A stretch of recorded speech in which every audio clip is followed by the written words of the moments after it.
اللہ تعالیٰ نے قرآن مجید میں فرمایا ہے کہ ان الذین آمنوا وعملوا الصالحات لہم اجر غیر ممنون۔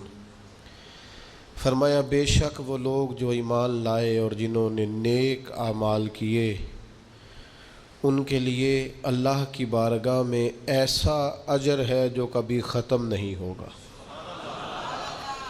ان کے لیے نہ ختم ہونے والا نہ منقطع ہونے والا اجر ہے رب کریم کی بارگاہ میں۔ نبی کریم صلی اللہ تعالیٰ علیہ وسلم نے فرمایا ہے کہ اگر کوئی شخص کوئی نیکی کا کام کرتا تھا اور پھر اگر وہ بیمار ہو جائے یا کسی سفر میں چلا جائے تو فرشتوں کو حکم دیا جاتا ہے کہ اس کی نیکی لکھتے رہنا، اس کا اجر لکھتے رہنا، اس لیے کہ مومنین کا اجر کبھی ختم نہیں ہوتا۔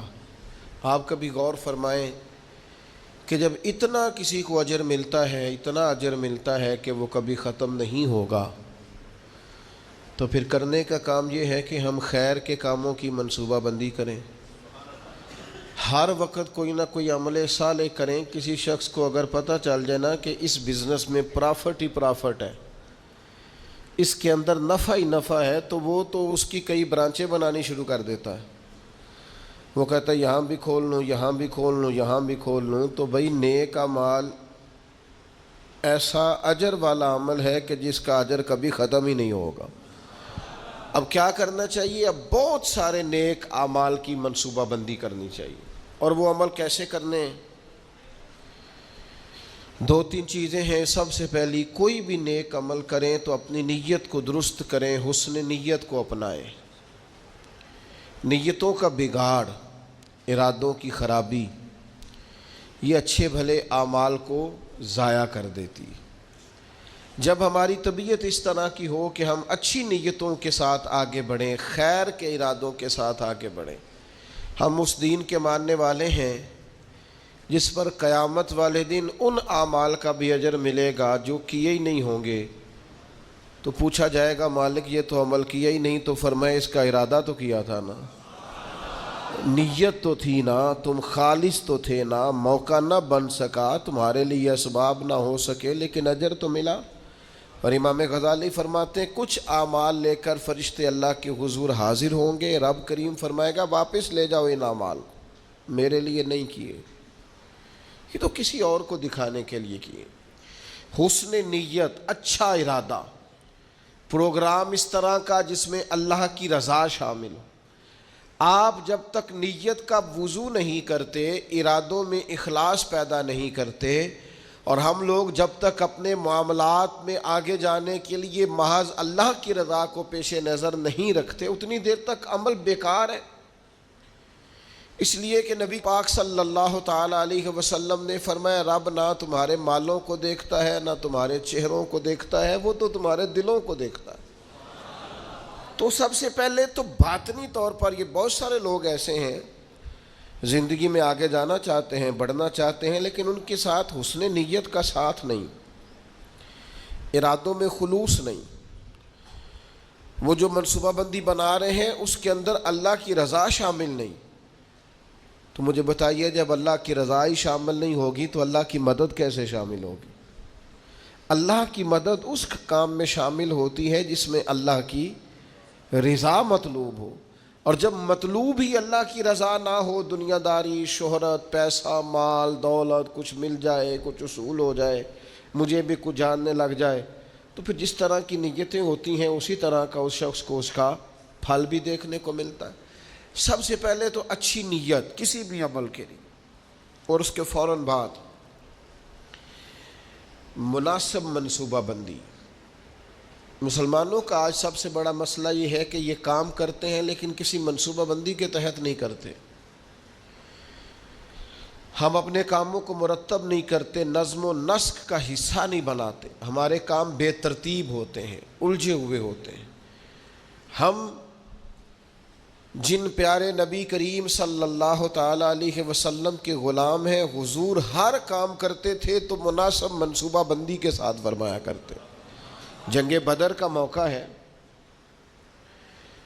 تو نبی پاک علیہ السلام نے پہلے مجلس مشاورت منعقد کی ہے, صحابہ سے رائے لی ہے, اس کے بعد صفوں کو سیدھا کرایا, ہر آدمی کی اس مقام پر ڈیوٹی لگائی, اور پھر اللہ کے محبوب نے مصلی بچھا کے اللہ سے مدد کا سوال کیا. جنگ احد کا موقع ہے تو سرکار نے ڈیوٹیوں کو تقسیم فرمایا. ایک چھوٹا سا حصہ صحابہ کا, ایک جماعت جس کی ڈیوٹی تھی کہ یہ درہ تم نے نہیں چھوڑنا, تو ایک درہ ہی چھوڑا ہے انہوں نے. تو اس کا نتیجہ بہت ساری شہادتوں کی صورت میں سامنے آیا ہے. جنگ خندق کا موقع ہے تو سرکار کی منصوبہ بندی دیکھیں.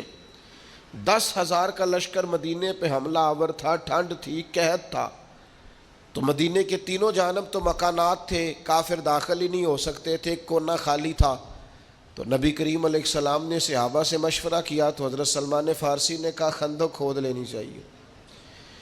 اس خندق کو کھودا گیا, اور پھر وہ 10,000 کے لشکر کو جس طرح روکا گیا ہے اور جس طرح وہ ناکام ہو کر لوٹ گئے ہیں, اللہ تبارک و تعالیٰ نے اس کو فتح عظیم مسلمانوں کی بنا دیا. فتح مکہ کا موقع آپ دیکھ لیں تو حضور کی منصوبہ بندی دیکھیں. سب سے زیادہ دینی لوگوں کو ضرورت ہے مناسب منصوبہ بندی. او اللہ خیر کرے گا جی, او بسم اللہ جی تسی آ جاؤ. او خدا کے بندے, جن بزرگوں کا آپ نام لے رہے ہیں اور جس دین کی آپ بات کر رہے ہیں, وہ دین ہی منصوبہ بندی کا حکم دیتا ہے, حکمت عملی سے اور تدبر سے چلنے کی بات کرتا ہے. وہ دین ہی کہتا ہے کہ آپ چیزوں کو مرتب کر کے کریں, بے ترتیب اور بے ڈھنگے. یعنی ایک شخص کے بکھرے ہوئے بال تھے, الجھی ہوئی اس کی حالت تھی, تو نبی پاک علیہ السلام نے دیکھ کے فرمایا کتنا اچھا ہوتا اگر یہ کنگھی کر لیتا, تو یہ سنوار لیتا اپنے آپ کو. پسند کیا نبی پاک. آپ اچھی منصوبہ بندی کے ساتھ آگے بڑھیں, آپ کسی کام کے لیے لوازمات بھی جمع کریں, پر آپ کا اس کے لیے طریقہ کار مرتب کرنا. ایک بڑی سادہ مثال ہے, کام کو کام سکھاتا ہے. جب آپ کوئی کام کرتے ہیں تو کام کرنا آ جاتا ہے, لیکن جب کام لوگ کرنا ہی نہیں چاہتے پھر ان کو کام کرنا نہیں آتا. کام کو کام سکھا دیتا ہے.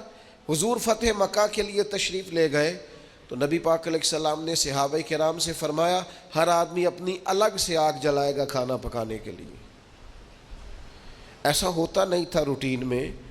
مطلب اب کھانا پکانا ہے 500 کا, 1000 آدمی کا, تو ٹھیک ہے ایک جگہ پہ کھانا پک سکتا ہے, دیگیں پکا نہیں لیتے ہم لوگ. فرمایا ہر مجاہد اپنا چولہا جلائے. تب جب 10,000 چولہے جلے تو ان کے ذہن میں تو نہیں تھا نا کہ ایک ایک بندے نے جلایا ہے. وہ جب چڑھے پہاڑیوں پر کفار مکہ اور انہوں نے منظر دیکھا تو انہوں نے کہا یہ تو کوئی لاکھوں لوگ آ گئے, یہ تو بڑا عجیب صورتحال ہے. ان پر تو روب طاری ہو گیا, اور وہ جو تھوڑا بہت مزاحمت کرنا چاہتے تھے جناب ابو سفیان نے واپس آ کے کہا سی بھی نہ کرنا, کیونکہ جتنا بڑا وہ لشکر ہے. جناب عباس سے کہنے لگے, حضرت ابو سفیان ابھی مسلمان نہیں ہوئے تھے, کہنے لگے دیکھیے آپ کے بھتیجے کس شان و شوکت سے مکے میں داخل ہوئے. اسلام کسی کو دقت نہیں دیتا, لیکن نبی پاک علیہ الصلوۃ والسلام نے فرمایا فتح مکہ کے موقع پر کہ تنگ گلیوں سے داخل ہونا ہے ہم نے مکے میں. کشادہ گلیاں موجود ہیں, کیوں تنگ گلیوں سے داخل ہونا ہے؟ جب تنگ گلیوں سے لشکر گزرتا تھا تو گھوڑا گزرا, دوسرا گزرا, تیسرا گزرا, یہ تو گھنٹوں پتہ نہیں کتنا کوئی لمبا لشکر ہے, ان کو سمجھ ہی نہیں آ رہی تھی. آپ مناسب منصوبہ بندی کریں, آپ کا انداز خوبصورت ہو, آپ بہترین طرز کے ساتھ کام کریں, پھر آپ کو اندازہ ہوگا کام کیسے کرنا ہے. ہمیں نہ لوگ کام نہیں کرنے دیتے.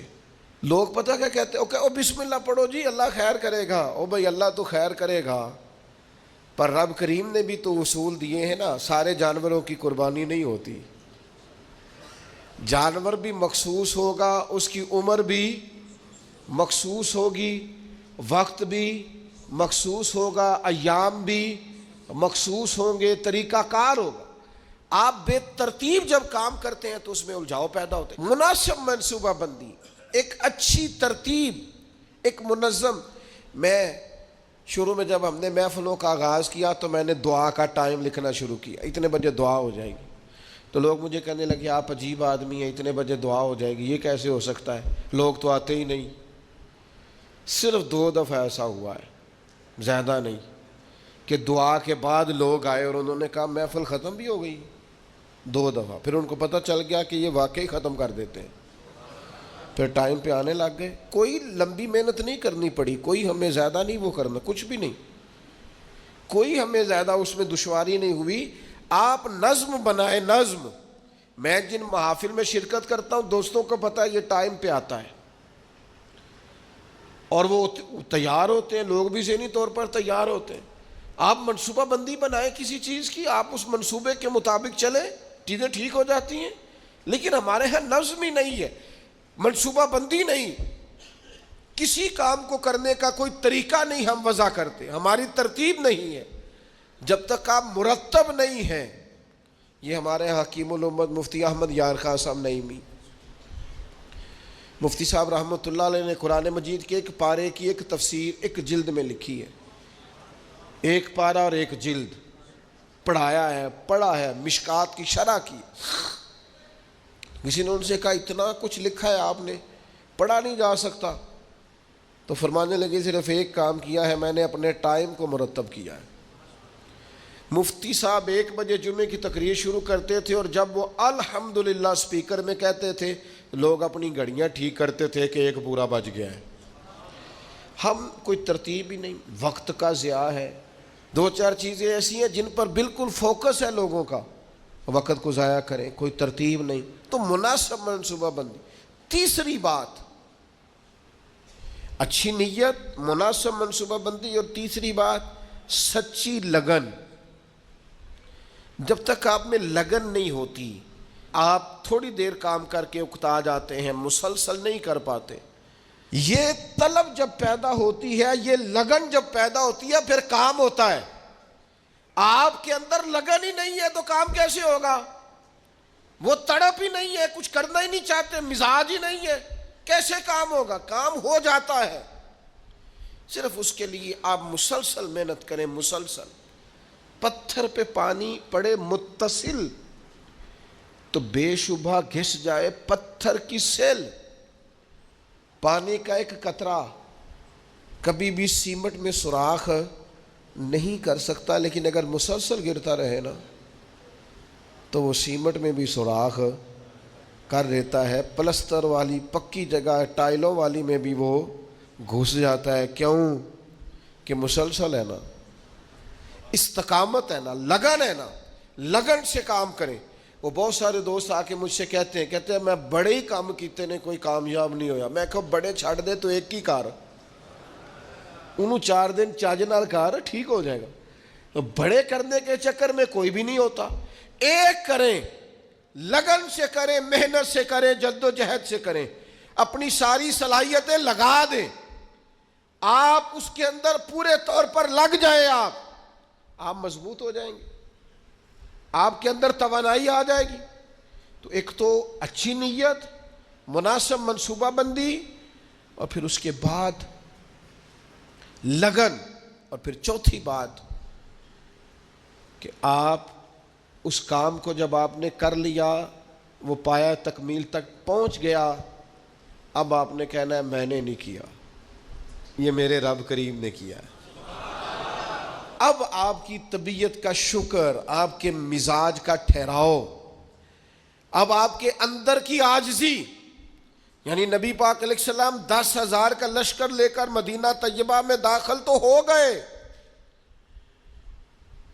لیکن حال یہ ہے کہ سرکار نے کالا امامہ باندھا ہوا ہے، اونٹنی پر سوار ہے، اور حضور نے یوں گردن جھکائی ہوئی ہے کہ کئی دفعہ اونٹنی کی گردن سے بھی سرکار کی گردن نیچے دکھائی دیتی یا بظاہر۔ کیوں؟ کہ سرکار نے اپنا سارا اپنے رب کی بارگاہ میں جھکا دیا کہ جو کچھ ہے مالک کا ہے۔ نیت بھی آپ کی ٹھیک تھی، منصوبہ بندی بھی آپ نے کی، اور پھر اس پر لگن بھی آپ کی تھی، پر جو نتیجہ نکلے گا اس میں آپ شکر اللہ کا ادا کریں گے۔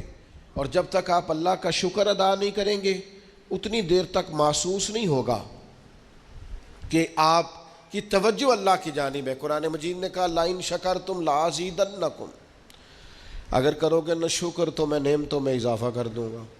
وَلَئِن كَفَرْتُمْ إِنَّ عَذَابِي لَشَدِيدٌ، اور اگر کفران نعمت کرو گے تو پھر میرا عذاب بھی بڑا سخت ہے۔ شکر کا مزاج ہو۔ حضور علیہ السلام نے فرمایا قیامت والے دن کہا جائے گا وہ حمد کرنے والے کہاں ہیں؟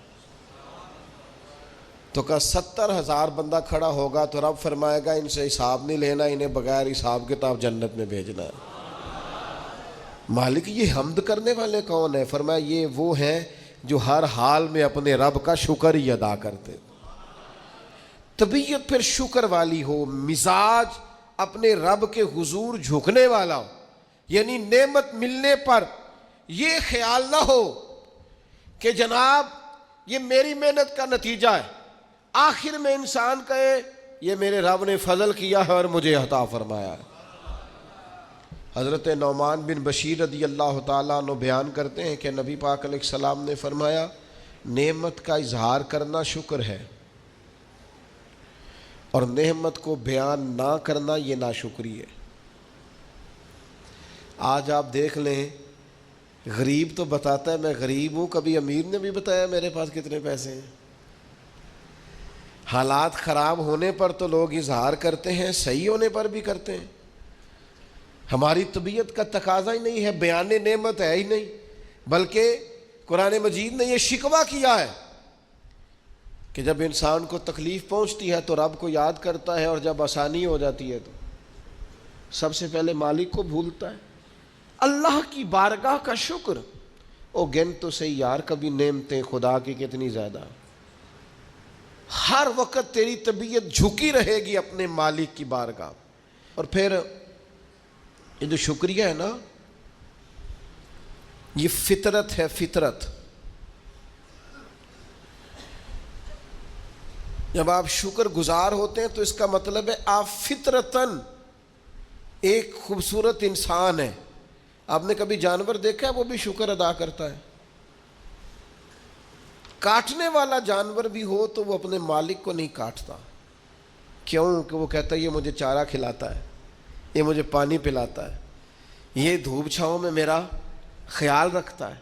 یعنی آپ کا پالتو جانور کاٹنے والا بھی ہو اور آپ اس کا زخم بھی صاف کر رہے ہوں تو وہ آپ کو کاٹتا، یعنی جانور بھی کہتا ہے کہ یہ میرا محسن ہے اور وہ محسن کا شکریہ ادا کرتا ہے۔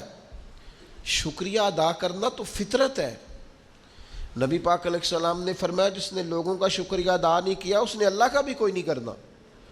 مزاج تشکر والا رکھنا، یعنی قرآن مجید نے کہا، رب فرماتا ہے میرا بھی شکر ادا کرو اور اپنے والدین کا بھی شکریہ ادا کرو۔ جو دعا سکھائی ہے وہ دعا بھی شکریہ والی ہے۔ وَقُلْ رَبِّ ارْحَمْهُمَا كَمَا رَبَّيَانِي صَغِيرًا، یا اللہ ان دونوں پہ رحم فرما، جب میں چھوٹا تھا تو انہوں نے میری پرورش کی تھی۔ یعنی یہ دعا بھی شکر کے طور پر ہے کہ مالک انہوں نے مہربانی بڑی کی ہے۔ شکر فطرت ہے۔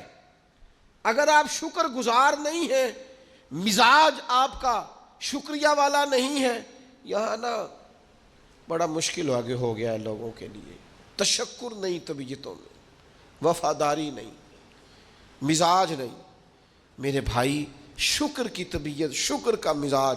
حضرت موسیٰ علیہ السلام نے اللہ کی بارگاہ میں ایک دفعہ عرض کی، مالک میں تیرا شکریہ کیسے ادا کروں؟ میں تیری کوئی چھوٹی سی چھوٹی بظاہر نعمت بھی دیکھتا ہوں تو سوچتا ہوں ساری عمر بھی عبادت کروں تو اس نعمت کا بھی شکر ادا نہیں ہوتا۔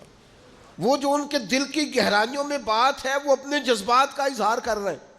حضرت موسیٰ کلیم عرض کرتے مالک میں تیری چھوٹی سی چھوٹی نعمت بھی کبھی دیکھتا ہوں نا تو سوچتا ہوں ساری عمر بھی اس کے لیے عبادت کروں، جھکا رہوں سجدے میں، تو اس نعمت کا شکر ادا نہیں ہو سکتا تو ساری نعمتوں کا کیسے کروں؟ تو جب یہ جملہ کہا نا حضرت موسیٰ نے تو رب کریم نے فرمایا اے کلیم اب آپ نے میرا شکر ادا کیا ہے۔ یہ سمجھیں آپ اس پہلو کو، یعنی جب یہ احساس پیدا ہو گیا نا کہ چھوٹی سی چھوٹی نعمت کا بھی شکریہ ادا کرنے کی طاقت ہم میں، فرمایا اب تو نے شکر ادا کیا ہے، اب سمجھ آئی ہے شکر کی۔ او میرے عزیز، جب مزاج شکر والا ہو، طبیعت شکر والی، ہر وقت مالک کا شکر، ہر وقت مالک کا شکر، ہر وقت مالک کا یہ مزاج کا بھی پیدا۔ حضرت داؤد علیہ السلام نے اللہ کی بارگاہ میں عرض کی مالک مجھے بتا تو صحیح، ایک نعمت کا شکر ادا کر کے میں اسے دیکھتا ہوں تو ساتھ ہی مجھے دوسری نظر آ جاتی ہے، اس کا شکر ادا کرتا ہوں تو تیسری نظر آ جاتی ہے، تیسری کا شکر ادا کرتا ہوں تو چوتھی۔ تو مالک نعمتیں اتنی زیادہ ہیں، آخر میں شکر کیسے ادا کروں؟ تو رب کریم نے فرمایا اے داؤد آپ تو اپنے رب کی معرفت پانے لگ گئے ہیں، کو تو معرفت ہونے لگ گئی ہے، معرفت الہی پا گئے آپ نعمتیں گنے، زندگی میں گنو، آنکھ کی نعمت گنو، کان کی نعمت گنو، سمجھ کی نعمت گنو، آپ چلنے کی، چھونے کی، پکڑنے کی، سمجھنے کی نعمت شمار کرو، گنو۔ اللہ نے ماں باپ دیے، بہن بھائی دیے، اچھے استاد دیے، مشائخ دیے، گنو۔ اس کریم رب نے کرم کیا اور اپنے لاڈلے نبی کی امت بنایا، گنو، شمار کرو، اس نے کرم کیا۔ اور ایک وقت ایسا بھی آیا کہ اس نے بیت اللہ کے سامنے لا کھڑا کیا، ایک وقت ایسا بھی آیا کہ گنبد خضرا کے سامنے کھڑے ہو کے درود و سلام بھی پڑھا۔ کرو شمار وہ نعمتیں کہاں کہاں، کس کس مقام پر، اور خود ہی اللہ کا قرآن بولا تم اگر نعمتیں گننا چاہو تو گن سکتے نہیں۔ مزاجوں میں شکر پیدا ہو جائے نا طبیعت ٹھنڈی۔ میں اکثر کہتا ہوں، کبھی کبھی نہیں اکثر کہتا ہوں، میں کہا کرتا ہوں خدا جانے بلندی ہے کہ پستی، پر جہاں میں ہوں وہاں کوئی نہیں ہے، جہاں میں ہوں وہاں، یعنی میں نے زندگی میں یہ سنا ہمیشہ عمر بھر لوگ محفلوں میں نہیں آتے، پھر میرے دوستوں نے میرے کانوں میں یہ بھی کہنا شروع کر دیا تسی نہ اعلان کریا جے پھر سڑکوں بندے نہیں سامنے جاندے۔ وہ کبھی میں نے زندگی میں کہتے تھے لو جی لوگ اسکولوں میں بچے بھیجتے ہیں اور کالجز اور یونیورسٹی میں بھیجتے ہیں، مدرسوں میں نہیں بھیجتے، پھر یہ کہ دور دراز سے سفارشیں آنے لگ گئیں کہ تسی ان ساڑا بچہ نہیں داخل کر دیں۔